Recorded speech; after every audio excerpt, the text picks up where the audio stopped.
શું તમે જાણો છો કે દુનિયામાં એવો પણ એક શહેર છે કે જે એની મરજીથી ગમે ત્યારે વરસાદ કરી શકે છે? આ શહેરનું નામ છે દુબઈ. આમ જુઓ તો દુબઈ પાસે લાખો લીટર પાણી છે, પણ આ દરિયાનો ખારો પાણી છે, જેને પીવાનું પાણી બનાવવામાં બહુ જ રૂપિયાનો ખર્ચો આવે છે. તો મિત્રો, આ શહેરમાં પીવાનું પાણી ક્યાંથી આવે છે? ચાલો જાણીએ. મિત્રો, દુબઈ એ રેગિસ્તાનની વિરાન જમીન ઉપર આખું શહેર પથરાયેલું છે. આ જમીન ઉપર પાણીથી વધારે તેલ નીકળે છે, એટલા માટે અહીંયા પાણી તેલ કરતાં પણ બહુ જ મોંઘું છે. પણ મિત્રો, આજે દુબઈ એવી બે પદ્ધતિથી પાણીની કમીને પૂરું કરે છે. પેલું, દરિયાના પાણીને સાફ કરીને ઉપયોગમાં લેવું, અને દુબઈનું 80% પાણી આ ટેકનિકથી જ આવે છે. બીજું, દુબઈ વાદળ ઉપર પ્લેનની મદદથી સિલ્વર આયોડાઇટ નામનું કેમિકલ નાખે છે, જે વાદળથી ધરાર વરસાદ કરાવે છે, જેને સ્ટોર કરીને ત્યાંના લોકો આ પાણીનો ઉપયોગ કરી શકે. શું તમે જાણો છો કે હાથ પગમાં જે પ્લાસ્ટર લગાડવામાં આવે છે એને કટર મશીનથી કાપવામાં આવે છે? એવામાં આ મશીન પ્લાસ્ટરની જેવી હાર્ડ વસ્તુને પણ કાપી નાખે છે, પણ મુલાયમ હાથને આ બ્લેડ નથી કાપી શકતી. અને મિત્રો, પાછું આ મશીનથી ફુગાને કાપવામાં આવે છે ત્યારે એ ફુગો પણ નથી કપાતો. તો મિત્રો, આની પાછળનું શું કારણ છે? ચાલો જાણીએ. તો મિત્રો, જે મશીનથી આપણે પથ્થર અથવા લાકડા કાપીએ છીએ એની બ્લેડ ગોળ ગોળ ફરતી રહે છે, જેમાં આ બ્લેડ મજબૂતથી મજબૂત વસ્તુને પણ આસાનીથી કાપી નાખે છે. પણ મિત્રો, પ્લાસ્ટર કાપવા વાળી જે મશીન હોય છે એની બ્લેડ ગોળ ગોળ ફરતી જ નથી. આ બ્લેડ બહુ જ સ્પીડથી વાઇબ્રેટ કરે છે. આના કારણે આ બ્લેડ મુલાયમ વસ્તુને નથી કાપી શકતી. અને જ્યારે આ મશીનથી માણસોના હાથને કાપવાની કોશિશ કરવામાં આવે છે તો પણ નથી કપાતું. અને મિત્રો, ખાલી હાથની સ્કિન આ બ્લેડની સાથે વાઇબ્રેટ થવા લાગે છે, અને મજબૂત વસ્તુ આની સાથે વાઇબ્રેટ નથી થતી, એટલા માટે આના વડે પ્લાસ્ટરની કટિંગ થઈ જાય છે. દુનિયાની 3 સૌથી વિચિત્ર અને સુંદર સ્ટેચ્યુ. આ સ્ટેચ્યુ તેની યુનિક ડિઝાઇનના હિસાબે આખી દુનિયામાં ફેમસ છે. ચાલો જાણીએ. આ લિસ્ટમાં પહેલા નંબર ઉપર આવે છે જોર્જિયો શહેરમાં અલી અને નીનો સ્ટેચ્યુ,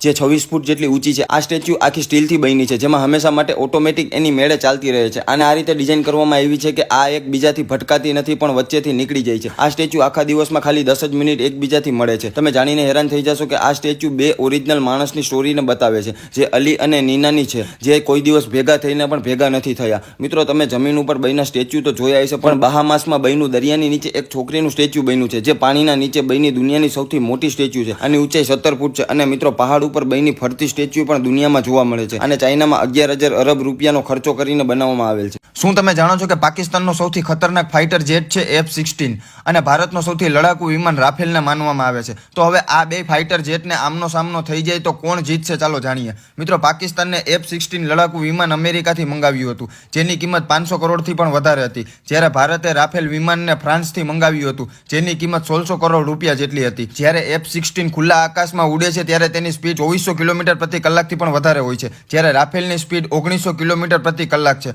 અને F-16 વિમાન 50,000 ફૂટની ઊંચાઈ પણ ઉડી શકે છે, જ્યારે ભારતનો રાફેલ વિમાન 60,000 ફૂટની ઊંચાઈ પર આરામથી ઉડી શકે છે. અને મિત્રો, રાફેલ આકારમાં F-16 વિમાનથી પણ મોટો છે, એટલા માટે F-16 વિમાનને રાફેલ એક જ ચૂટકીમાં પતાવી નાખે છે. શું તમે જાણો છો કે ભારતમાં એક એવો ગામ છે જેને કરોડપતિનું ગામ કહેવામાં આવે છે? આ ગામનું નામ છે હિવરે બજાર ગામ, જ્યાં ખાલી કરોડપતિ લોકો રહે છે. પણ પહેલા આ ગામ આખું ગરીબ હતું, જ્યાં પીવા માટે પાણી પણ નહોતું મળતું. તો હવે આ ગામ કરોડપતિ કેમ બન્યું? ચાલો જાણીએ. મિત્રો, હિવરે બજાર ગામ મહારાષ્ટ્રના અહેમદનગર જિલ્લામાં આવેલું છે. આ ગામના બધા લોકો ખેતી કરે છે, અને છેલ્લા 15 વર્ષોમાં આ ગામના લોકોની વાર્ષિક આવક 20 ગણી વધી ગઈ છે. અને મિત્રો, આ ગામમાં ઝાડ કાપવા ઉપર મનાઈ કરી દીધી છે, અને અહીંયા 10 લાખથી વધારે ઝાડ ઉગાડવામાં આવ્યા છે. આજે આ ગામમાં 50થી પણ વધારે કરોડપતિ લોકો રહે છે. આ ગામનું અમીર હોવાનું કારણ અહીંની શિક્ષા અને વ્યવસ્થા છે. અહીંના સ્કૂલમાં લોકોને ઓછા પાણીમાં સારી ખેતી કરવાનું શીખવાડવામાં આવે છે.